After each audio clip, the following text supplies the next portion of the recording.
Hi, maing udto sa inyong tanan, no? So, lami unta kay higda-higda, no? Kauban akong bibi, no? Kay, sakit kay akong ipon, nakakaon og bansikol gabi, eh. Hasta ako sa kaulo sa kang lipon, pero nanglan man tamang laba, kay daghan man kay tang bulingon.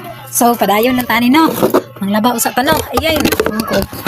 Asa, so maglaba dito, no? Kay natulog na itong inday, no? Yan itong, usapod ka anak, idula man, paman kahasol. Yan, ilang ate, kay nang laag man, so, manglaba dahil ta karon. Ano, daghan jud kay tuhanan ta. Tukuan pa ni.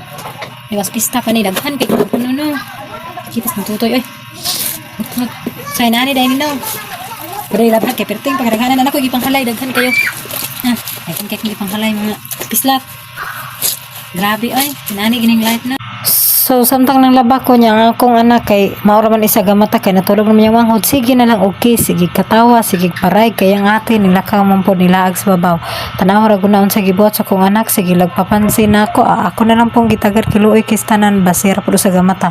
So, samtang nang laba day ko, ako po nang kuan hinahinayan o waswas kay dahil gihalay ba pagkahuman.